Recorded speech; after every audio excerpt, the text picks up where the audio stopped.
اب کیسی طبیعت ہے آپ کی گرینی؟ گرینی اپنے کمرے میں بیڈ گراؤنڈ سے ٹیک لگائے بیٹھی تھی، چہرہ نقاہت زدہ تھا جبکہ ٹانگوں پر لحاف اوڑھ رکھا تھا۔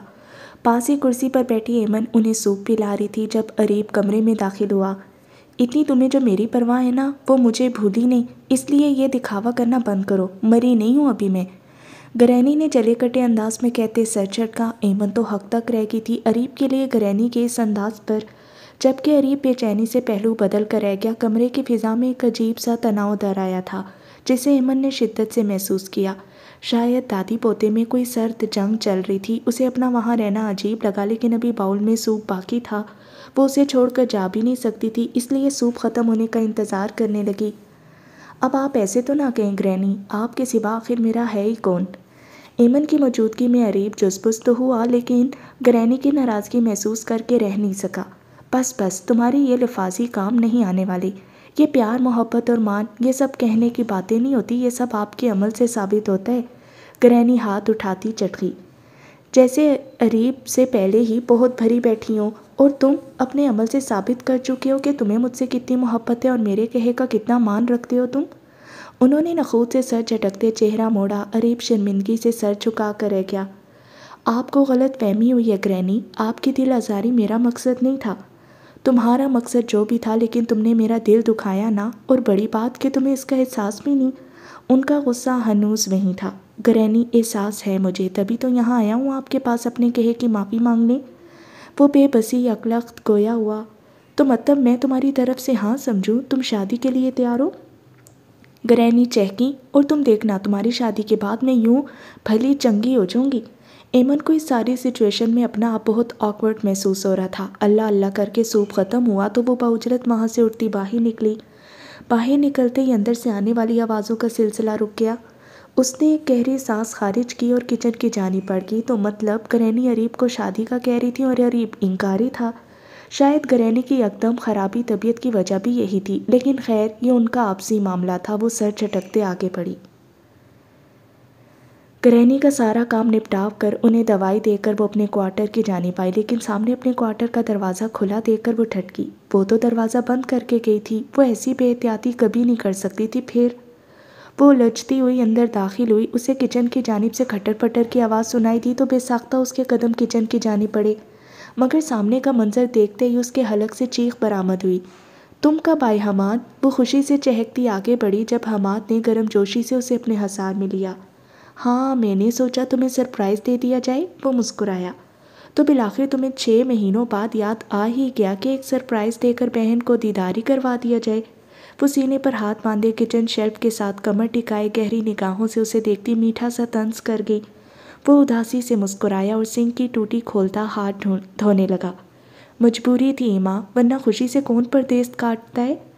گھر کا سکون کسے چبھتا ہے؟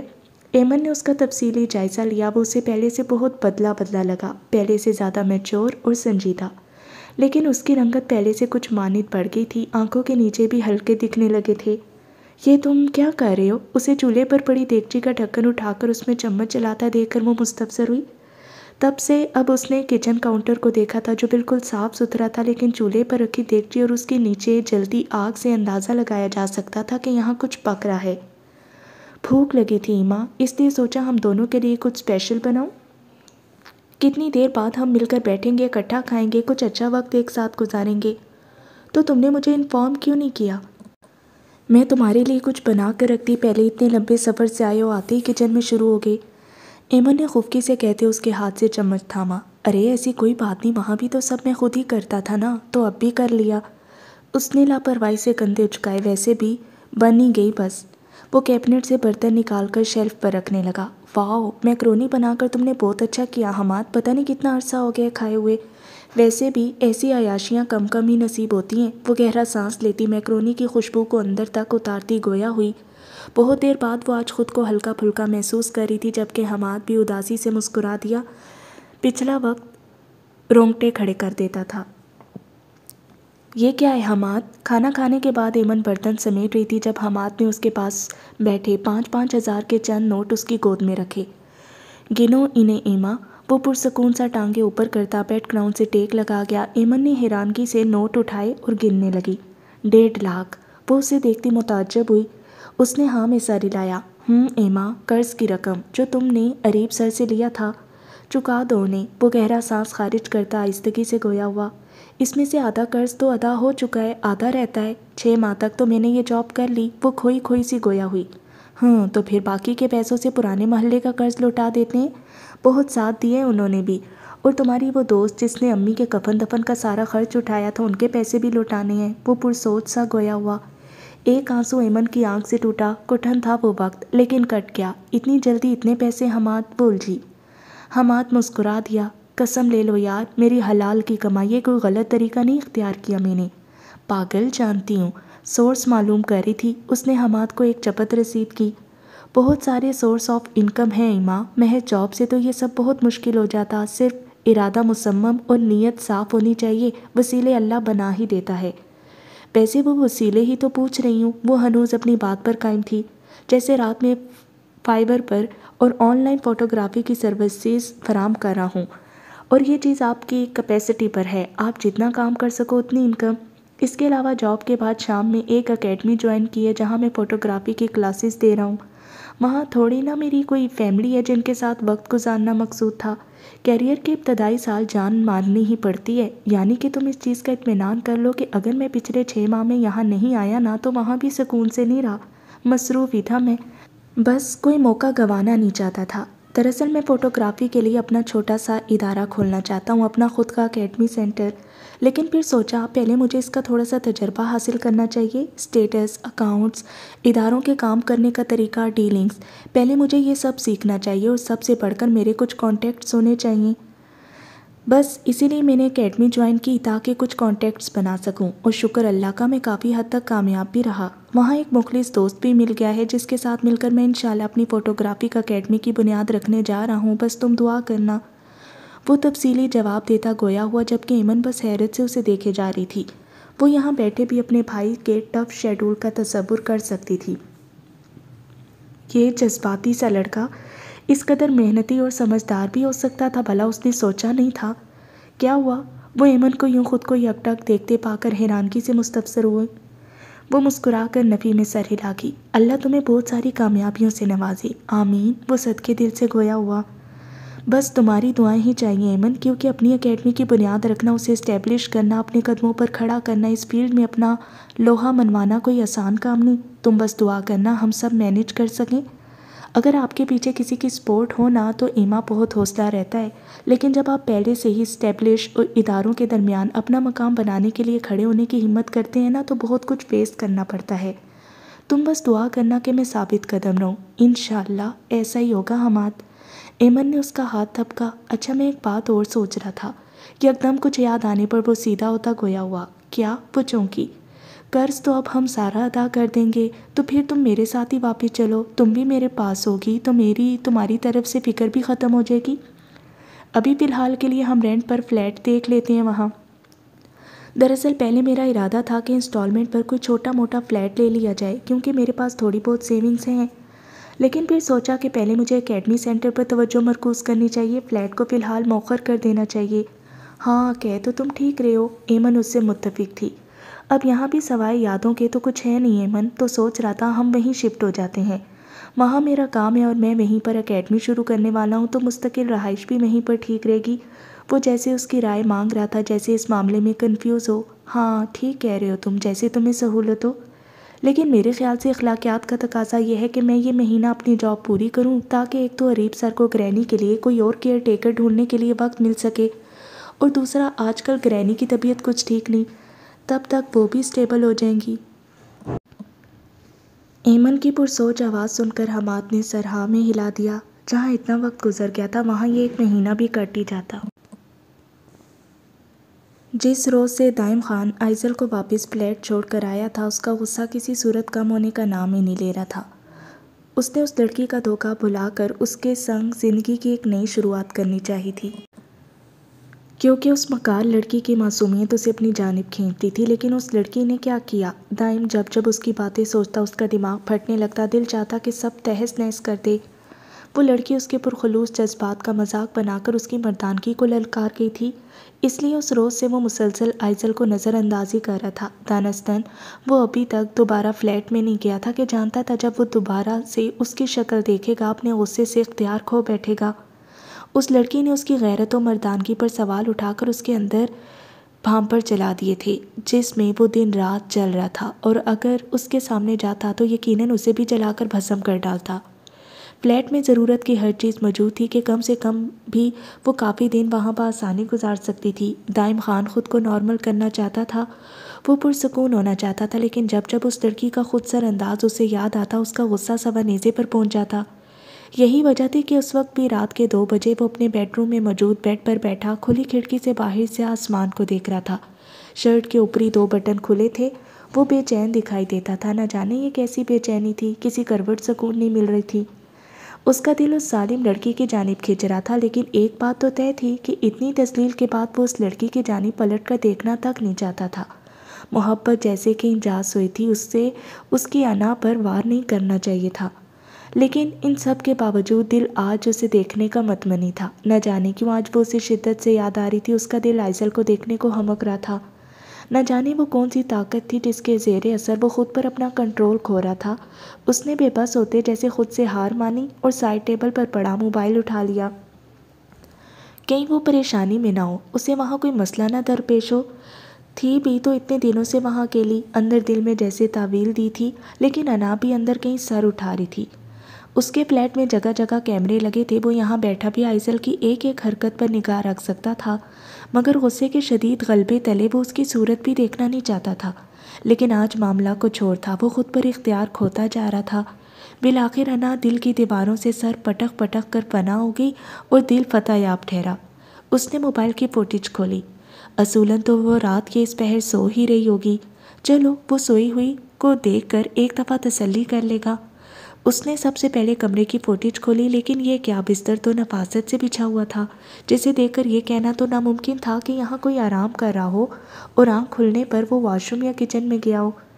کمرے کی فوٹیج میں واش روم کا دروازہ بھی کھلا تھا، وہاں اندھیرا تھا، مطلب کہ وہ وہاں بھی نہیں تھی۔ دائم یکدم ہی سیدھا ہو بیٹھا، وہ کمرے میں نہیں تھی تو کہاں تھی؟ دل میں الگ الگ سے وسوسے جنم لینے لگے، کہیں بھاگ تو نہیں گئی؟ اس کے ماتھے کے شکنوں میں اضافہ ہوا۔ نہیں نہیں، یہ تو ممکن نہیں، وہ فلیٹ باہر سے لاک کر کے آیا تھا اور مین دروازے کے سوا وہاں سے نکلنے کا کوئی اور طریقہ نہیں تھا۔ پھر اپنے اندر جنم لیتے وہ ہر وسوسے کو جھٹکتے اس نے کچن کی فوٹیج کھولی، لیکن یہ کیا، کچن بھی نفاست سے سیٹ تھا، وہاں کسی زی روح کا نام و نشان تک نہیں تھا۔ وہیں اسی پوزیشن میں بیٹھے اس نے اسٹڈی روم اور ٹیرس کی فوٹیج بھی دیکھ ڈالی، وہاں کوئی نہیں تھا۔ غصے سے دائم کے ماتھے کی رگیں تک ابھرنے لگیں۔ اس نے غصے سے اٹھتے جوتا پہنے اور اب وہ صورتحال وہیں جا کر دیکھنا چاہتا تھا، لیکن ایک بات طے تھی، اب کی بار وہ اس لڑکی کی کوئی غلطی معاف کرنے کا ارادہ نہیں رکھتا تھا۔ اس نے غصے سے اٹھتے جوتا پہنا، یکدم یاد آنے پر اس نے موبائل جیب میں ڈالتے ڈالتے پھر سے نکالا۔ لاؤنج اور انٹریس کی فوٹیج تو اس نے چیک کی ہی نہیں۔ اس نے وہیں کھڑے کھڑے انٹریس کی فوٹیج نکالی، دروازہ ہنوز لاک تھا۔ ششو پنج میں مبتلا اس نے لاؤنج کی فوٹیج نکالی اور اسے دیکھتے ہی وہ تھم گیا، جیسے ایک پل کو کوئی اسے اندر تک جھنجھوڑ گیا ہو۔ وہ گھبرا کر وہیں بیٹھ گیا۔ رات کے دوسرے پہر، زیرو پاور کی مدھم لائٹ میں وہ دوپٹہ حجاب کی صورت لپیٹے جائے نماز پر بیٹھی، ہاتھ اٹھائے اپنے رب کے حضور رو رہی تھی۔ نہیں، بلکہ وہ رو نہیں رہی تھی، جس چیز نے دائم خان کو جھنجھوڑا تھا وہ اس کے دعا مانگنے کا طریقہ تھا۔ وہ اپنے رب کے حضور گڑ گڑا رہی تھی، یا یہ کہا جاتا کہ بلک بلک کر رو رہی تھی۔ دائم کے اندر توڑ پھوڑ سی ہونے لگی۔ اس نے آج تک اس لڑکی کو اتنی ٹوٹی پھوٹی حالت میں نہیں دیکھا تھا۔ اس نے وہیں بیٹھے بیٹھے ہیڈ فون اٹھا کر کانوں کو لگایا، یوں وہ اس کی کلیئر آواز سن نہیں پا رہا تھا۔ یا اللہ، وہ شخص ظالم ہے، بہت بہت ظالم، اللہ اس کے دل میں میرے لیے رحم ڈال دے۔ اس کی آواز ٹوٹ رہی تھی، وہ میری بے گناہی پر یقین لے آئے۔ اللہ، میں بے گناہ ہوں، تو جانتا ہے نا، تو جانتا ہے نا اللہ، جیسے وہ اللہ سے اپنی بے گناہی کی یقین دہانی چاہتی ہو۔ اللہ، وہ شخص جسے تو نے میرا محافظ مقرر کیا ہے وہ مجھے بد کردار، بے حیا اور دھوکے باز کہتا ہے۔ اللہ، تو جانتا ہے نا میں ایسی نہیں، میں اچھی لڑکی ہوں۔ اللہ، اس شخص کو بھی اس بات کو یقین دلا دے۔ اس کا دل زخمی زخمی ہوا پڑا تھا، جہاں سے درد کی بے شمار ٹیسیں اٹھ رہی تھیں۔ مجھے کچھ سمجھ نہیں آتا میں کیا کروں۔ میں خود کو ایک بند اندھیری کوٹری میں کھڑا پاتی ہوں جہاں میرے پاس میری واحد امید تو ہے، اور تو سب کر سکتا ہے نا۔ تیرے لیے کیا مشکل، تو کوئی سبیل نکال دے، کوئی وسیلہ بنا دے میرے مالک۔ درد آنسوں کی صورت پہ ساختہ بہہ رہا تھا۔ تو گواہ ہے کہ نکاح سے پہلے میں اس شخص کو جانتی تک نہیں تھی، پھر اس کے پاس تمام ثبوت، وہ کہاں سے آئے؟ وہ تمام ثبوت مجھے جھوٹا ثابت کرتے ہیں، حالانکہ وہ خود جھوٹے ہیں۔ میں نے کب بات کی کسی نامحرم سے؟ کیوں اس ظالم شخص کو مجھ پر یقین نہیں آ جاتا؟ کیوں ہے وہ اتنا ظالم؟ اللہ میری پارسائی ثابت کر دے نا اللہ۔ وہ ہچکیوں سے رو دیتی جیسے آج اپنے رب کو راضی کر کے ہی اٹھنے کا ارادہ ہو۔ اس ظالم شخص کو احساس دلا دے کہ اس نے میرے ساتھ کتنا غلط کیا ہے، کتنا ظلم کیا ہے اس نے مجھ پر۔ اس کی آواز بلند ہونے لگی۔ رسوائی کا وہ منظر یاد کرتی ہوں تو میرا دل بند ہونے لگتا ہے۔ اللہ، پوری دنیا ایزل کو جھوٹا، فریبی اور بد کردار سمجھ رہی ہے، پر کیا میں ایسی ہوں؟ وہ کہتا ہے کہ میرے ایمان کی قیمت 4 لاکھ ہے۔ اللہ، وہ کیسے بار بار میرا دل توڑ سکتا ہے؟ وہ سسکی۔ بار بار کیسے وہ میرے دل پر اتنے کاری وار کر سکتا ہے؟ کیا اسے احساس نہیں ہوتا کہ مجھے تکلیف ہوتی ہے، یا اسے مجھے تکلیف دے کر خوشی ہوتی ہے؟ اللہ، کیا میں اپنا ایمان بیچ سکتی ہوں؟ میں ایسا کر سکتی ہوں؟ اللہ میرے دل کو سکون عطا کر، میرا دل پھٹ جائے گا۔ اپنی ذات کے بارے میں اتنے غلط الفاظ سنے ہیں نا میں نے کہ اب تو یقین ہونے لگا ہے کہ میں ہوں ہی ایسی بری لڑکی۔ وہ شدت گریا سے سرخ چہرہ ہاتھوں میں چھپاتی بلکی، جبکہ دوسری جانب شاید آج انکشاف کا دن تھا۔ دائم کے ہاتھ میں تھاما موبائل بھی ہاتھوں کی لغزش کے باعث کپ کپا اٹھا تھا۔ اس کی ذات جھٹکوں کی ضد پر تھی۔ وہ اس واقعے کو پری پلان نہیں کہہ سکتا تھا۔ وہ لڑکی رات کے اس پیر اپنے رب کے حضور اداکاری نہیں کر سکتی تھی۔ نہ جانے کس قوت نے آج اسے اس کی فوٹیج دیکھنے پر مجبور کیا۔ اس کا بلکنا، سسکنا، کڑکڑانا کچھ بھی جھوٹا نہیں ہو سکتا۔ وہ رات کے دوسرے پیر اپنے رب کے حضور اسی کی شکایتیں لگا رہی تھی، اسے ظالم کہہ رہی تھی۔ دائم کے دماغ میں جھکڑ سے چلنے لگے۔ موبائل اس کے ہاتھ سے چھوٹ گیا۔ اس نے چکراتا سر ہاتھوں میں تھام لیا۔ آج مجھے منہ دکھائی میں کیا دیں گے دائم؟ اس کے ماتھے کی رگ بھڑکنے لگی تھی۔ میں آپ کو نہیں جانتی، مجھے آپ کے ساتھ کہیں نہیں جانا۔ چیختی آواز اس کے دماغ میں ہتھوڑے برسانے لگی۔ دائم، ہم ہنی مون پر کہاں جائیں گے؟ اس نے خشک پڑتے لبوں پر زبان پھیرتے بے طرح اپنا ماتھا مسلا۔ آپ کیوں میری بات نہیں سمجھتے؟ مجھے نہیں پتا آپ کے پاس میری فوٹوز کہاں سے آئیں۔ اس کا دماغ پھٹنے لگا تھا۔ سوچیں منتشر تھیں اور دماغ مفلوج۔ کیا ٹھیک تھا، کیا غلط؟ کیا وہ جو دکھائی دے رہا تھا، یا وہ جو نظر ہی نہیں آ رہا تھا؟ اس نے گہری سانس لیتے خود کو کمپوز کرنا چاہا۔ اب وہ رفتہ رفتہ اس الجھی ڈور کے پاس کھڑا اس کا ایک سرا تھام کر اسے سلجھانے کی کوشش کرنے لگا تھا۔ آئزل ایک سکیمر تھی جس نے اس سے بات چیت کر کے اسے اعتماد میں لیا اور اس کے ساتھ گھپلا کر کے بعد میں نمبر بند کر کے اور اکاؤنٹس ڈیلیٹ کر کے فرار ہونے کی کوشش کی۔ پھر اس نے بہت تگدو کے بعد اسے ڈھونڈ لیا اور نکاح کے بعد اسے ساتھ لے آیا۔ اس الجھی ڈور کا سرا تھامے وہ وہیں رکا۔ بظاہر تو کہانی میں کوئی چھول نہیں تھا، لیکن ڈور کے اس سرے کو سلجھ کر اس کے ہاتھ میں آ جانا چاہیے تھا، لیکن آگے سے تو وہ ہنوز اسے الجھے گچھے کا ہی حصہ تھا۔ تو اس سے اس سرے کو سلجھانے میں غلطی کہاں ہو رہی تھی؟ وہ جو ایک سکیمر تھی، ایک شاطر دماغ، تو پھر وہ اتنی دیر تک وہاں خاموشی سے اس پسماندہ علاقے میں کیوں رہی؟ کیوں حالات کے ساتھ کمپرومائز کرتی رہی؟ اتنے شاطر دماغ نے وہاں سے فرار ہونے کی کوشش کیوں نہیں کی؟ اور تو اور بوا کو بھی اپنا گرویدہ بنا لیا۔ اور اب اتنی مشقتیں سہنے کے بعد اصولندوں سے دائم خان کا بڑھا ہوا ہاتھ جھٹ سے تھام لینا چاہیے تھا، لیکن وہ بھڑکی کیوں؟ آگے سے سرا مزید الجھ گیا تھا، اتنا کہ سلجھانا مشکل ہونے لگا۔ کیا کہا تھا اس نے اس وقت؟ اس نے دماغ پر زور ڈالتے سوچا۔ اس نے کہا تھا کہ اگر دوسرے کو ذلیل و رسوا کر دینا محبت ہے تو خدا کرے کہ ایسی محبت کبھی کسی کو نہ ہو۔ تب اسے یہ باتیں بہت بری لگی تھی، اپنی محبت کا مذاق اڑاتی ہوئی، لیکن اب ان کا پس منظر کچھ سمجھ آ رہا تھا۔ ایک دھوکے باز فراڈی انسان کبھی جرأت سے سامنے والے پر پھٹ نہیں سکتا۔ وہ لہجہ، وہ الفاظ، وہ آنکھوں کی بے بسی ایک سچے انسان کی تھی جن پر تب اس نے غور نہیں کیا، مگر اب کر رہا تھا تو رونگٹے کھڑے ہو رہے تھے۔ میں ایک بد کردار لڑکی ہوں نا، تو آپ کی مردانگی کیسے گوارا کر رہی ہے کہ آپ نے ابھی تک ایک بد کردار لڑکی کو اپنے نکاح میں رکھا ہوئے؟ مار ڈالے مجھے۔ اس نے آنکھیں میچتے گیلی سانس اندر کھینچی۔ وہ چوری اور سینہ زوری والا معاملہ نہیں تھا، وہ زندگی سے بیزار، حالات کے ستائے ہوئے انسان کے بے بسی بھرے الفاظ تھے۔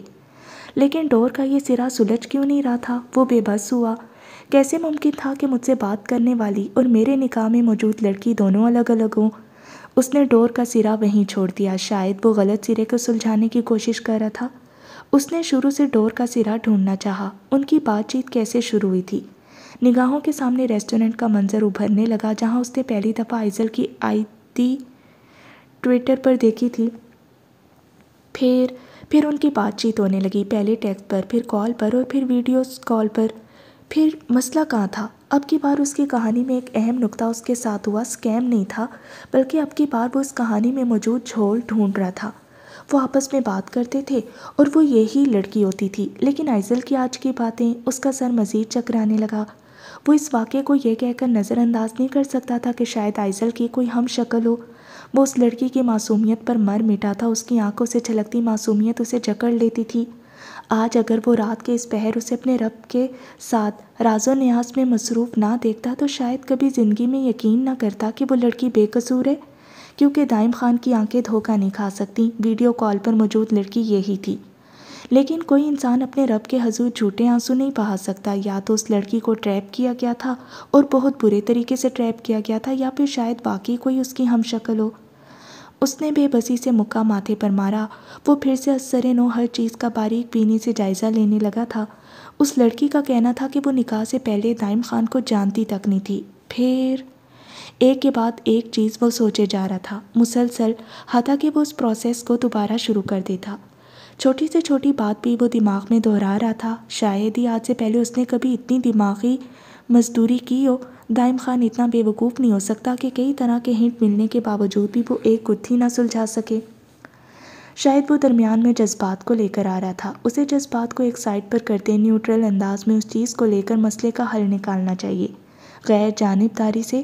اب وہ اس مسئلے کو ٹھنڈے دماغ سے سوچ رہا تھا، ایک ایک چیز۔ کال والی آئزل اور موجودہ آئزل کی شخصیت کا موازنہ کیا جا رہا تھا۔ سوچتے سوچتے یکدم ایک مقام پر وہ رکا، جیسے دماغ کو ایک سپارک ملا ہو، لیکن اس نے سر جھٹکے آگے کے واقعات سوچنے چاہے، لیکن اس بار پھر سے وہی سپارک، وہ جیسے تھم گیا، گویا فریز ہو گیا ہو۔ مائی گاڈ، وہ اتنی معمولی بات کیسے مس کر سکتا تھا؟ اس نے تھوک نکلا اور سیدھا ہو بیٹھا، چہرے کی رنگت تک فاق ہو گئی تھی۔ ایک بار، دو بار اور پھر بار بار اس نے ہر انداز میں اس واقعے کو سوچا، لیکن ہر دفعہ ایک ہی مقام پر آ کر وہ رک گیا۔ کہانی کی تان ہر مرتبہ یہیں آ کر ٹوٹ رہی تھی۔ ایک چھل اور فریب سے اس کہانی کے پیوند لگے ٹکڑوں کو چھپایا جا رہا تھا۔ مائی گاڈ، اس نے بے بسی سے سر ہاتھوں میں گرا دیا۔ وہ لڑکی سچی ہے، بالآخر دل ایمان لے ہی آیا۔ اسے ٹریپ کیا گیا تھا اور اتنے برے طریقے سے کہ آج اگر دائم خان اسے اس طرح سے نہ دیکھتا تو وہ ساری زندگی ایڑیاں رگڑ رگڑ کر مر جاتی، لیکن وہ کبھی اس کا یقین نہ کرتا۔ دھند چھٹنے سے منظر واضح ہونے لگا تو ہر چیز کلیئر دکھائی دینے لگی۔ دائم خان آئزل کی معصومیت پر مر مٹا تھا، لیکن وہ لڑکی اس کی سوچ سے زیادہ معصوم اور بھولی تھی، تبھی تو اتنی بری طرح سے ٹریپ ہو گئی۔ اب اس معصوم کے ساتھ کی گئی اپنی زیادتیاں یاد آئیں تو دل کرلا اٹھا۔ وہ کہتا ہے کہ میرے ایمان کی قیمت 4 لاکھ ہے۔ اللہ، وہ کیسے بار بار میرا دل توڑ سکتا ہے؟ وہ سسکی۔ بار بار کیسے وہ میرے دل پر اتنے کاری وار کر سکتا ہے؟ کیا اسے احساس نہیں ہوتا کہ مجھے تکلیف ہوتی ہے، یا اسے مجھے تکلیف دے کر خوشی ہوتی ہے؟ دائم کے دل پر جیسے سوئیاں سی چبھنے لگی تھیں۔ آج اس لڑکی کا دکھ محسوس ہو رہا تھا تو روح فنا ہونے لگی۔ اللہ، میری پارسائی ثابت کر دے نا اللہ۔ ضبط کے باوجود ایک آنسو دائم کی آنکھ سے ٹوٹا۔ وہ لڑکی اتنی نازک تھی کہ اسے کسی آبگینے کی طرح سینچ کر رکھنا چاہیے تھا، مگر اس نے کیا کیا؟ محبت اگر ایسی ہوتی ہے نا تو میری دعا ہے اللہ سے کہ کبھی کسی کو محبت نہ ہو۔ آج اس کا اپنا دل ہی اپنی محبت کا مذاق اڑانے کا کر رہا تھا۔ وہ خود میں اس معصوم لڑکی سے آنکھیں ملانے کا حوصلہ تک نہیں پا رہا تھا، لیکن یہ اب تو بات کی باتیں تھیں۔ وہ شاید پھر سے جذبات میں بہہ کر ٹریک سے ہٹ رہا تھا۔ اسے نیوٹرل رہنے کی ضرورت تھی، جو اس وقت اسے دنیا کا سب سے مشکل ترین کام لگ رہا تھا، لیکن اس لڑکی کے دکھوں کا کچھ مداوع کرنے کو یہ بے حد ضروری تھا۔ وہ بے قصور تھی تو قصوروار کون تھا؟ اس کے آگے ایک بڑا سا سوالیہ نشان ہنوز موجود تھا۔ اسے اصلی مجرم تک پہنچنا تھا جو یقیناً سزا کا حقدار تھا۔ ایک بات تو طے تھی کہ اصل مجرم آئزل کا کوئی بہت قریبی تھا، بہت قریبی، اپنوں میں چھپا کوئی بھیڑیا۔ یا شاید وہ قریبی نہ ہو، یہ بھی اس کا دماغ بھٹکانے کو کہانی کا کور ہو۔ اب وہ کسی چیز پر یقین نہیں کر سکتا تھا، ہر چیز شک کے دائرے میں تھی، لیکن جو بھی تھا اب اسے کسی بھی دوسرے کام سے پہلے اس کہانی کو سلجھانا تھا، کیونکہ یہ کہانی کوئی پروفیشنل یا فرضی کہانی نہیں تھی، بلکہ اس کی ذاتی زندگی کا دار و مدار اسی کہانی پر تھا۔ اس نے وہیں بیٹھے بیٹھے بنا وقت کی پرواہ کیے ضامن کا نمبر ملایا۔ دوسری طرف سے کافی دیر بعد فون اٹھایا گیا۔ دیکھو ضامن، میں جانتا ہوں کہ کسی کو فون کرنے کا یہ وقت مناسب نہیں، لیکن پلیز، میں اس وقت بہت الجھا ہوا ہوں اور مجھے تمہاری مدد کی اشد ضرورت ہے، اس لیے تم آرام بعد میں کرنا، فی الحال اپنے حواس بحال کر کے میری پوری بات سنو اور پھر اس مسئلے کا کوئی حل نکالنے کی کوشش کرو۔ وہ بنا ضامن کی کوئی بات سنے اپنی ہی بات کہنے لگا۔ ضامن نے گہرا سانس خارج کرتے نیند سے مندی آنکھیں کھولیں اور بیک گراؤنڈ سے ٹیک لگا گیا۔ ہاں بولو۔ پھر دائم شروع سے لے کر آخر تک اسے سب بتاتا چلا گیا۔ ضامن کے ماتھے کے بل واضح ہونے لگے۔ سوری، میں تمہاری بات کاٹ رہا ہوں، لیکن ایک اہم بات ہے جو میں تمہیں بتانا چاہتا ہوں۔ ابھی دائم بول رہا تھا جب ضامن اس کی بات کاٹتا گویا ہوا۔ ہاں بولو، دائم الجھا۔ ابھی پچھلے دنوں میں لنکڈ ان استعمال کر رہا تھا تو اسی نام اور پروفائل سے مجھے ایک آئی ڈی وہاں بھی شو ہوئی، لیکن میں نے اسے نظر انداز کرتے تم سے شیئر نہیں کیا کہ شاید وہ بھابھی کا کوئی پچھلا اکاؤنٹ ہو، لیکن شاید وہ اکاؤنٹ ہماری کچھ مدد کر سکے۔ ضامن کے کہنے پر دائم ساکت رہ گیا۔ مطلب اس کہانی کی جڑیں بہت اندر تک تھیں اور مجرم ان کی سوچ سے زیادہ شاطر تھا۔ ٹھیک ہے، تم صبح مجھے ملو، تب تک میں وہ پروفائل چیک کرتا ہوں۔ دائم نے غصے سے چٹکتے اعصاب کے ساتھ فون بند کرتے لنکڈ ان کھولا۔ اریب اس وقت اسٹڈی روم میں موجود کوئی فائل دیکھ رہا تھا جب ایمن دروازہ ناک کر کے اندر داخل ہوئی۔ اس نے ہاتھ میں خاکی لفافہ تھام رکھا تھا۔ اریب نے ایک نظر اسے دیکھا اور سیدھا ہو کر اس کی جانب متوجہ ہوا۔ اریب کی اسٹڈی بہت آرٹسٹک انداز میں سجی تھی، جس میں انڈور پلانٹس الگ ہی دلکشی پیدا کر رہے تھے۔ مجھے کچھ کام ہے آپ سے سر، وہ اس کے قریب جاتی گویا ہوئی۔ اریب نے سر ہاں میں ہلاتے سنگل صوفے کی جانب اشارہ کیا تو ایمن خاکی لفافہ اس کی جانب بڑھاتی صوفے پر براجمان ہوئی۔ یہ کیا ہے مس ایمن؟ اریب نے لفافہ کھولا تو اندر سے نکلتے کئی ایک نوٹ دیکھ کر وہ سمجھنے کے باوجود بھی نہ سمجھی سے مستفسر ہوا۔ قرض کی جو رقم باقی تھی یہ وہ رقم ہے سر، میرا بھائی کام کی غرض سے اسلام آباد شفٹ ہو گیا ہے، اس لیے میں بھی اس کے پاس ہی جا رہی ہوں۔ میں یہ مہینہ یہاں مکمل کروں گی تاکہ آپ اس دوران گرہنی کے لیے کسی اور کیئر ٹیکر کا انتظام کر سکیں۔ ابھی یہ مہینہ مکمل ہونے میں 2 ہفتے ہیں سر، مجھے امید ہے آپ کو اس دوران کوئی اچھی کیئر ٹیکر مل جائے گی۔ وہ سنجیدگی سے اپنی بات مکمل کر کے وہاں سے اٹھ کھڑی ہوئی، جبکہ اریب اسے پرسوچ نگاہوں سے جاتا دیکھتا رہا۔ ایمن کے اس فیصلے سے وہ بہت کچھ سوچنے پر مجبور ہو گیا تھا۔ شاید اب اسے واقعی شادی کر لینی چاہیے۔ گرہنی ٹھیک کہہ رہی تھی، اس چیز کا مستقل یہی حل تھا شاید۔ اس کے دماغ میں بیک وقت کئی طرح کی سوچیں چل رہی تھیں۔ دائم الجھا سا اپنے دفتر میں بیٹھا تھا۔ 1 گھنٹے بعد وہ ضامن سے قریبی ریسٹورانٹ میں ملنے والا تھا۔ وہ شدید اضطراب کا شکار لگتا تھا۔ آنکھیں رات بھر جاگنے کی چغلی کھا رہی تھی، کسی کام میں دل نہیں لگ رہا تھا۔ سامنے لیپ ٹاپ پر فلیٹ کی فوٹیج آن تھی اور آئزل کی حالت دیکھ کر اس کی پشیمانی حد سے سوا ہو رہی تھی۔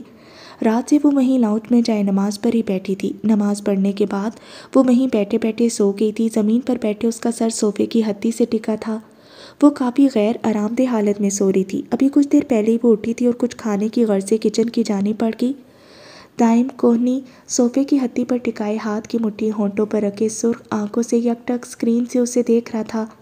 دفتر حماد دروازہ نوک کر کے اندر داخل ہوا۔ باس، نئے پروڈکٹس کی ایڈٹس تیار ہیں، آپ ایک نظر دیکھ لیں، پھر میں اپلوڈ کر دوں گا۔ وہ ہاتھ میں کیمرہ تھامے مصروف سے انداز میں اندر داخل ہوا۔ دائم لمحے میں خود کو کمپوز کرتا لیپ ٹاپ کی اسکرین فولڈ کر کے چہرے پر بشاشت لاتا سیدھا ہوا۔ دکھاؤ۔ وہ اس کے ہاتھ سے کیمرہ پکڑ کر دیکھنے لگا تو حماد کرسی گھسیٹ کر بیٹھ گیا، یوں کہ جیسے بھی دائم اسے کیمرہ پکڑائے تو واپس جا کر انہیں اپلوڈ کر سکے۔ اس کے ہر انداز میں اجلت تھی۔ کیسا رہا تمہارا ٹور؟ خاصے پرسکون لگ رہے ہو، فیملی سے مل کر کافی فریش ہو گئے ہو۔ نہیں، دائم اسے دیکھتا مسکرایا۔ باس، مشاہدہ بڑا گہرا ہوتا جا رہا ہے آپ کا۔ وہ بھی دل سے مسکرایا۔ سامنے بیٹھا شخص اس کا باس کم دوست زیادہ تھا، جس کے باعث وہ اس سے بآسانی نہ جانے کن کن موضوعات پر بات کر جاتا تھا۔ قرض تھا کچھ واجب الادا، وہ ادا کر کے آ رہا ہوں، اس لیے خود کو بہت مطمئن اور ہلکا پھلکا سا محسوس کر رہا ہوں۔ شادی کا کب تک ارادہ ہے حماد؟ وہ کیمرہ واپس سینٹر میز پر رکھتا اب رفتہ رفتہ اصل موضوع کی جانب آ رہا تھا۔ ابھی تو دور دور تک کوئی ارادہ نہیں ہے باس، ابھی تو زندگی کی سب سے پہلی ترجیح میری بہن ہے، جسے 2 پل سکون کے فراہم کرنے ہیں۔ بہت سفر کیا اس نے میرے لیے، اب میری باری ہے۔ وہ اداسی سے کھویا سا مسکرایا۔ اس کی بات سن کر دائم چند پل خاموشی سے اسے دیکھتا رہا، جیسے کچھ سوچ رہا ہو۔ پھر اس نے گہری سانس خارج کرتے نہایت موزوں انداز میں ماں کی بات حماد تک پہنچائی تو اس کی بات سمجھ کر حماد کرنٹ کھا کر سیدھا ہوا۔ کئی لمحوں تک تو وہ شوق کے زیر اثر کچھ بول تک نہیں سکا، چہرے پر واضح پریشانی کے اثرات تھے۔ باس، آپ جانتے بھی ہیں کہ کیا کہہ رہے ہیں؟ کچھ پلوں بعد وہ خود کو کمپوز کرتا گویا ہوا۔ دیکھو حماد، میں تمہیں چھوٹا بھائی کہتا ہی نہیں، مانتا بھی ہوں، اور اسی رشتے کی بنا پر آج میں بھائی ہوتے ہوئے بھی خود سے اپنی بہن کے رشتے کی بات بذات خود تم سے کر رہا ہوں، کیونکہ تم ہر لحاظ سے مجھے اپنی بہن کے قابل لگے ہو۔ لیکن اس کے باوجود اگر تمہیں کوئی مسئلہ ہے یا تم کسی اور میں انٹرسٹڈ ہو تو بڑا بھائی سمجھ کر تم مجھ سے شیئر کر سکتے ہو۔ کوئی زبردستی والی بات نہیں ہے یہ، اور نہ ہی ایسے معاملوں میں زبردستی چلتی ہے۔ وہ حماد کی پریشانی دیکھ کر متانت سے گویا ہوئی۔ ایسی بات نہیں ہے باس۔ اس نے بے چینی سے بالوں میں ہاتھ پھیرا، وہ خاصا مضطرب دکھائی دے رہا تھا۔ پھر کیسی بات ہے؟ دائم دونوں ہاتھ باہم پھنسا کر میز پر رکھتا آگے ہو کر بیٹھا۔ بہت سے فیکٹرز ہیں باس جنہیں نظر انداز نہیں کیا جا سکتا۔ اس نے بے چین نگاہیں دائم پر ٹکائیں۔ جیسے؟ دائم نے گریدا۔ جیسے آپ کے اور میرے درمیان موجود سٹیٹس کا فرق، جسے کسی صورت نظر انداز نہیں کیا جا سکتا، کسی جذباتی فیصلے کی نظر بھی نہیں۔ وہ دائم کو کچھ کہنے کے لیے منہ کھولتا دیکھ کر تیزی سے گویا ہوا۔ دائم گہرا سانس خارج کرتا واپس سیٹ سے ٹیک لگا کر بیٹھ گیا، جیسے اس کی بات مکمل ہونے کا منتظر ہو۔ ظاہر سی بات ہے وہ آپ کی بہن ہے، تو جس طرح کے ماحول میں وہ ابھی تک رہی ہیں میں انہیں وہ ماحول فراہم نہیں کر سکتا۔ شادی بذات خود ایک بہت بڑی ذمہ داری ہے، کجا کہ آپ کی بہن سے شادی، مطلب سمجھ رہے ہیں آپ میری باتوں کا؟ ابھی میں خود اسٹیبلش نہیں ہوں، اپنے پاؤں جمانے کی کوشش کر رہا ہوں، اس مقام پر میں خود لڑ کر کھڑا ہوا ہوں۔ ایسے میں کیسے کسی اور کی ذمہ داری اٹھا سکتا ہوں؟ باس، آپ کی یہ خواہش میرے لیے کسی اعزاز سے کم نہیں، لیکن میں اس اعزاز کی خوشی میں کسی کے ساتھ زیادتی کا متحمل نہیں ہو سکتا۔ سمجھ رہے ہیں آپ باس کہ میں کیا کہنے کی کوشش کر رہا ہوں؟ آپ کے حوالے سے آپ کا ہر رشتہ میرے لیے بہت قابل احترام ہے، بہت زیادہ۔ آپ کا بہت شکریہ کہ آپ نے مجھے اس قابل سمجھا، لیکن میں خود کو اس رشتے کے قابل نہیں سمجھتا باس۔ وہ کچھ توقف سے سنجیدہ سا گویا ہوا۔ پلیز، مجھے امید ہے کہ آپ میری باتوں کو سمجھیں گے۔ میں تمہاری سبھی باتوں کو بہت اچھے سے سمجھ گیا ہوں حماد، اب تم سمجھو میری بات۔ وہ جو پرسکون سا اس کی بات ختم ہونے کا منتظر تھا سیدھا ہوا۔ اب خود کو میری جگہ رکھ کر ساری سچویشن سوچو۔ اب فیصلہ تمہیں اپنی بہن کے لیے لینا ہے۔ تمہارے سامنے ایک ایسا شخص ہو جو محنتی ہو، شریف ہو، اپنے رشتوں کی نزاکت کو سمجھتا ہو، ان کا قدردان ہو، خوش اسلوبی سے رشتوں کو نبھانے والا ہو، اور سب سے بڑھ کر خوددار ہو، تو کیا تم ایسے شخص کو اپنی بہن کے لیے منتخب کرو گے یا نہیں؟ دیکھو ہمارا ٹھیک ہے کہ ابھی ہمارا کلاس ڈیفرنس ہے، لیکن جہاں تک میں دیکھ پا رہا ہوں اس کے مطابق وہ دن دور نہیں جب تم فائنینشلی ٹینشن فری ہو جاؤ گے۔ میری نظر میں یہ فرق اہمیت نہیں رکھتا، ایک اچھا اور قدردان شخص اہمیت رکھتا ہے، اور مجھے پتہ ہے کہ تم میری بہن کو بہت خوش رکھو گے۔ ہاں ٹھیک ہے وہ میری سگی بہن نہیں، لیکن میرے لیے اس میں اور شیرین میں کوئی فرق بھی نہیں، اور ابھی تھوڑی نہ ہم شادی کریں۔ تم پلیز ریلیکس مائنڈ کے ساتھ اس بارے میں سوچ سمجھ کر فیصلہ کرو کہ آخر شادی تو تمہیں بھی کہیں نہ کہیں تو کرنی ہے نا، تو پھر یہاں کیوں نہیں؟ اور یقین مانو میں تمہارے ہر فیصلے میں تمہارے ساتھ ہوں۔ دائم کے متانت سے سمجھانے پر حماد کے تنے اعصاب کچھ ڈھیلے پڑے۔ وہ ہنوز الجھا ہوا تھا، لیکن بے چینی کچھ کم ہوئی تھی۔ وہ سر ہاں میں ہلاتا الجھا سا اٹھ کر چلا گیا۔ موبائل کی بیل کی آواز پر دائم اس کی جانب متوجہ ہوا۔ فون ضامن کا تھا۔ وہ چونک کر اٹھ کھڑا ہوا، یقیناً وہ مطلوبہ مقام پر پہنچ چکا تھا۔ کیسی ہے میری پرنسس؟ کتنے دنوں بعد ملنے آئی ہو؟ آن بہن کے کمرے میں موجود اسے محبت سے دیکھتا مستبصر تھا، جو ضد کے مطابق ان کے ساتھ شفٹ نہیں ہوئی تھی بلکہ وہیں پر رہائش پذیر تھی۔ آن ہر بار ہی اس کی ضد کے آگے مجبور ہو جاتا تھا، ویسے بھی اسے اپنی بہن پر پورا بھروسہ تھا۔ بھائی آپ کو پتہ ہے اب وہ پہلے والی بات نہیں رہی، شادی کے بعد بہت کچھ بدل جاتا ہے۔ بیک گراؤنڈ سے ٹیک لگائے وہ کشن گود میں رکھے اسے دیکھ رہی تھی۔ سوٹ سے ہم رنگ دوپٹہ گلے میں تھا، جبکہ بھورے بال دائیں جانب سے کندھے پر پڑے تھے۔ شادی مائی فٹ؟ لمحوں میں اس کا غصہ بڑھا تھا، جیسے منہ میں کڑوے بادام گھل گئے ہوں۔ تمہاری ضد کے آگے گھٹنے ٹیکے ہیں میں نے انو، ورنہ میری بہن کو کوئی رشتوں کی کمی نہیں تھی، سوری ٹو سے، لیکن تم اس شخص سے بہت بہتر ڈیزرو کرتی تھی۔ 1% خوش نہیں ہوں میں تمہاری شادی سے، اور جس طرح سے تم نے مجھے اتنے شارٹ نوٹس پر راضی کیا نا اپنی شادی کے لیے، وہ میں ابھی تک… بھائی پلیز، اس سے پہلے کہ آن غصے میں آپے سے باہر ہوتا وہ اکتا کر گویا ہوئی۔ اتنے دنوں بعد ملنے آئی ہوں، اتنی مصروفیت سے وقت نکال کر، اور آپ ہیں کہ اس سے بہتر ہے کہ واپس ہی چلی جاؤں، وہ بد دلی سے کہتی جوتا پہننے لگی۔ زیادہ ڈرامے کرنے کی ضرورت نہیں ہے میرے سامنے، یہ مصروفیت بھری زندگی کا انتخاب بھی تمہارا اپنا ہی تھا۔ بلاؤ اپنے اس سو کالڈ شوہر کو کہ آ کے کھانا ہمارے ساتھ ہی کھائے۔ وہ سر جھٹک کر غصہ ضبط کرتا گویا ہوا، جبکہ انو اس کے اس انداز پر مسکرا دی۔ وائی ناٹ بھائی؟ ویسے آپ کیا جانو اس محبت نامی بلا کو، جب یہ مرض کسی کو لاحق ہوتا ہے تو وہ سد بد کھو جاتا ہے۔ انو کسی اور ہی دنیا میں کھوئی دلکشی سے مسکراتی گویا ہوئی۔ کیا مطلب؟ آپ نہیں سمجھو گے بھائی۔ حسن کو سلا کر کنول کچن میں آئی۔ سب کچھ تقریباً تیار ہی تھا۔ اس نے ڈھکن ہٹا کر ایک مرتبہ پھر سے سارے کھانے کا جائزہ لیا۔ آج کافی دیر بعد اس کی نند گھر آئی تھی تو کھانے کا انتظام اس نے خود کیا تھا۔ وہ آن اور انو کو کھانا تیار ہونے کا بتانے ان کے کمرے کی جانب بڑھی۔ اس سے پہلے کہ وہ کمرے کا دروازہ نوک کرتی، اندر سے آنے والی آوازوں سے اس کا ہاتھ ٹھٹکا۔ اندر سے آتی آواز سن کر اس کا ہاتھ کسی کٹے ہوئے شہتر کی مانند نیچے گرا۔ اسے اپنے جسم سے جان نکلتی محسوس ہوئی، گویا وہ الفاظ نہیں، سور اسرافیل ہو جو اس کے کانوں میں پھونکا جا رہا ہو۔ کان سائیں سائیں کرنے لگے تھے۔ صبح شام اس گھر میں کیا ہوتا تھا؟ پلاننگ پلاننگ پلاننگ، سکیم اور سکیم، پھر سکیم اور پھر سکیم۔ بس ان کی دنیا انہی چیزوں کے گرد گھومتی تھی۔ اب تو وہ سکیم اور سکیم کا فرق بھی واضح سمجھنے لگی تھی۔ لمبے ہاتھ مارنے کو پہلے ایک بھرپور سکیم بنائی جاتی، طویل پلاننگ، مختلف اسٹریٹجیز اور حالات و واقعات۔ ایک بھرپور سکیم بنانے کے بعد اسے اپلائی کر کے ایک دل فریب جال بن کر پھر کام کیا جاتا، جس کے اثر سے لوگوں کو نکلنے میں کئی مہینے لگ جاتی۔ لیکن آج کی ان کی پلاننگ الگ تھی، بہت الگ، اتنی الگ کہ کنول کو اپنی سانس تک رکتی محسوس ہوئی۔ اس کا دل چاہا کہ کاش وہ مر جائے، شاید اس میں اس سے زیادہ ظلم ہوتے دیکھنے کی طاقت نہیں تھی، لیکن شاید اب اگر اس ظلم کے خلاف قدم نہ اٹھاتی تو تاعمر اپنی ہی نگاہوں میں گناہ گار ٹھہرائی جاتی۔ آج اگر اس نے ایک گھٹیا ترین پلاننگ سنی تھی تو اسے کچھ کرنا تھا۔ بلا شبہ وہ ایک بہت کم ہمت لڑکی تھی، لیکن آج وہ خاموش نہیں بیٹھ سکتی تھی۔ آج اسے اپنے ہی شوہر سے غداری کرنی تھی، اور اس کے بعد کیا ہوتا؟ یقیناً اس کا شوہر اس کی غداری کے بارے میں جان لیتا، اور پھر جو ہوتا وہ بہت بھیانک ہوتا، اتنا بھیانک کہ وہ تصور بھی نہیں کرنا چاہتی تھی، مگر زبان بند رکھ کر وہ مستقل طور پر جہنم اپنا ٹھکانہ نہیں بنا سکتی تھی۔ اسے بساط بھر کوشش کرنی تھی، جسے سوچ کر ہی اس کی ٹانگیں کپ کپانے لگی تھی۔ اللہ مجھے حوصلہ دے، وہ اپنا کپ کپاتا وجود گھسیٹتی اندر چلی گئی۔ سوری، میں لیٹ تو نہیں؟ ضامن ریسٹورنٹ میں دائم کا منتظر تھا۔ جب وہ باعجلت اندر داخل ہوتا کرسی گھسیٹ کر اس کے سامنے بیٹھا۔ نہیں تم لیٹ نہیں، شاید میں ہی جلدی آ گیا۔ ضامن نے اسے دیکھتے لطیف سا طنز کیا۔ خیر چھوڑو یہ سب، وہ بات بتاؤ جس کے لیے ہم یہاں آئے ہیں۔ اس نے بات کرتے ساتھ موبائل پر فلیٹ کی فوٹیج بھی کھول لی۔ نہ جانے کیوں وہ اب اس لڑکی کو ایک پل کے لیے بھی آنکھوں سے اوجھل کرنے کا روادار نہیں تھا، مگر اب ساری الجھی گٹھیاں سلجھائے بنا اس کے روبرو جانا بھی نہیں چاہتا تھا۔ نہ جانے کیوں وہ صبح سے اس قدر منہمل اور بجھی سی لگ رہی تھی، یا شاید وہ اس کی حالت پر غور ہی اب کر رہا تھا۔ وہ بس گمسم سی جس جگہ بیٹھتی وہیں بیٹھی رہتی، کئی گھنٹے ایک ہی پوزیشن میں گمسم سی کسی گہری سوچ میں غرق۔ اس لڑکی کی حالت دائم کا دل چیر رہی تھی۔ دیکھو دائم، مجھے تمہیں ایک بہت اہم بات بتانی ہے۔ جو اکاؤنٹ ابھی تک بھابھی کے نام سے موجود تھا وہ 2 گھنٹے پہلے ڈیلیٹ ہو گیا ہے۔ کیا؟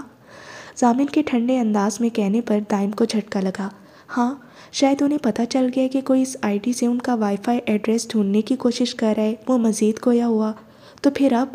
دائم خاصا پریشان دکھائی دے رہا تھا۔ جہاں سے کوئی سراغ ملنے کی امید بندی تھی وہ راستہ ہی بند ہو جاتا ہے۔ اس نے زور سے میز پر ہاتھ مارا کہ وہاں موجود گلاس سے پانی تک چھلک گیا۔ ریلیکس دائم، لیکن اکاؤنٹ ڈیلیٹ ہونے سے پہلے ایک اہم بات مجھے پتہ چل چکی ہے۔ وہ کیا؟ دائم چونک کر سیدھا ہوا۔ دیکھو دائم، ہے تو یہ بہت الجھا دینے والی بات، اور اسی وجہ سے یہ کیس مزید الجھ رہا ہے۔ بھابھی کو بے قصور نہ سمجھنے کے پیچھے ایک بڑی وجہ یہ ہی تھی کہ وہ پہلے جو وائی فائی استعمال کر رہی تھی تم سے بات کرنے کے لیے، اس کا ایڈریس وہی تھا جہاں بھابھی رہ رہی تھی۔ مطلب اسی وائی فائی کے ایڈریس سے ہم بھابھی تک پہنچے تھے، لیکن وہ بے قصور ہے، اصل مجرم کوئی اور ہے۔ دائم بے ساختہ اس کی بات کاٹ گیا۔ یہ بات مزید پختہ ہو رہی ہے دائم۔ وہ دائم کو دیکھتا کچھ توقف کو رکا۔ کیسے؟ دائم مزید الجھ رہا تھا۔ ایسے کہ بھابھی تو تمہارے فلیٹ پر موجود ہے اور شاید ان کے پاس موبائل بھی نہیں، لیکن وہ بات کرتا رکا۔ لیکن دائم کے ماتھے پر بل نمودار ہونا شروع ہوئے۔ لیکن صبح تک موجود بھابھی کے نام کی آئی ڈی کی لوکیشن ہنوز وہی ہے۔ دائم جہاں کا تہاں رہ گیا، جیسے پتھر کا مجسمہ بن گیا ہو۔ تم کہنا کیا چاہتے ہو ضامن؟ اسے اپنی آواز کسی کھائی سے آتی محسوس ہوئی۔ میرے خیال کے مطابق دائم کے مجرم کوئی بہت قریبی ہے جو ابھی بھی اسی گھر میں وقوع پذیر ہے۔ اگر تم کہو تو ہم بھابھی کو اعتماد میں لے کے ان کی مدد حاصل کر سکتے ہیں کہ انہیں کسی پر شک ہے کیا؟ ان کے تعاون سے ہم یہ کیس جلدی حل کر سکتے ہیں۔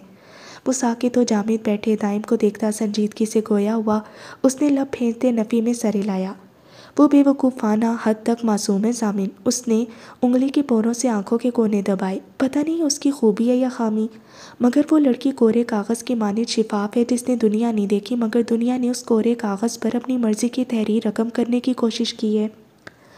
وہ اس معاملے میں کچھ نہیں جانتی، اگر اسے ذرا بھی کسی پر شک ہوتا تو پہلے ہی منہ سے یہ بات نکال چکی ہوتی، اور اگر وہ لہجوں کی بنا پر لوگوں کو جج نہ کرتی ہوتی تو شاید آج کوئی اتنی آسانی سے اسے اتنے بڑے جال میں نہ پھنسا جاتا۔ اس کے لیے ہر میٹھا بولنے والا شخص اس کا خیر خواہ ہے۔ وہ کسی گہری سوچ میں غرق تھا، تو پھر اس کا ایک ہی راستہ ہے کہ ہمیں واپس بھابھی کی سابقہ رہائش پر جانا چاہیے اور بھابھی کے سابقہ منگیتر سے ملنا چاہیے۔ مطلب؟ دائم مزید الجھا۔ بھابھی کی شادی ہونے والی تھی نا جس روز تم وہاں گئے تھے، اور شادی سے پہلے بھی وہ اپنے منگیتر کے پاس ہی رہ رہی تھی۔ دائم کا دماغ اب ریورس چلنے لگا۔ ضامن اسے اس کہانی کا ایک اور رخ دکھا رہا تھا جہاں تک وہ گیا ہی نہیں تھا۔ ہاں تو مطلب ہمیں اس کی شادی سے پہلے کے حالات جاننے چاہیے۔ وہ جیسے کسی نقطے پر پہنچا۔ ہاں اور شاید ضامن کچھ کہتا رکا۔ یکدم دائم کے دماغ میں کچھ کلک ہوا، اس کی رنگت سفید پڑنے لگی۔ ضامن کے یہ سب میں اس کا سابقہ منگیتر؟ وہ کچھ کہتے رکا، اس کا تنفس تیز ہونے لگا تھا۔ شک کے کٹہرے میں سب سے پہلے وہی آتا ہے دائم، کیونکہ وہی بھابھی کے سب سے زیادہ قریب تھا۔ دائم نے سختی سے مٹھیاں بھینچتے جبڑے بھینچے، آنکھوں میں خون اترنے لگا۔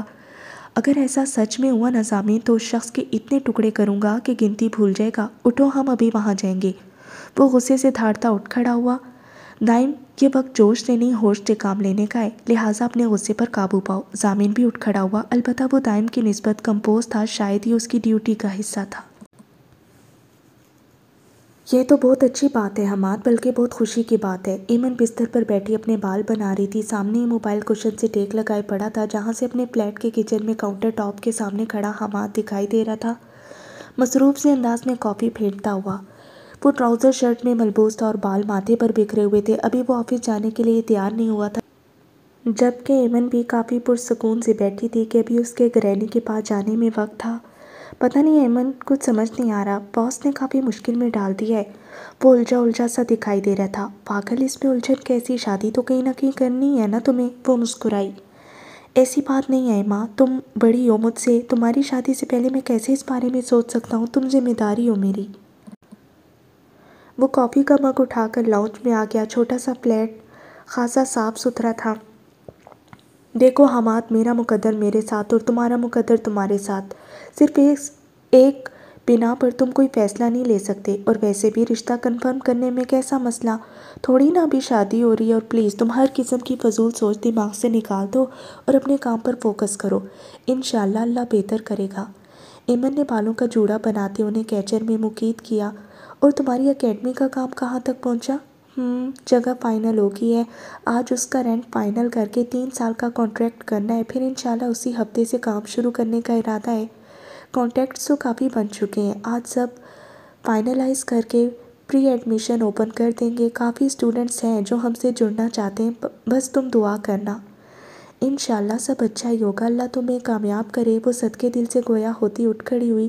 ٹھیک ہے، پھر تم جب اسلام آباد آؤ گی تو دیکھیں گے اس بارے میں کیا کرنا ہے۔ وہ الوداعی کلمات کہتا فون بند کر گیا، جبکہ ایمن بھی گرینی کے پاس جانے کو تیار ہونے لگی۔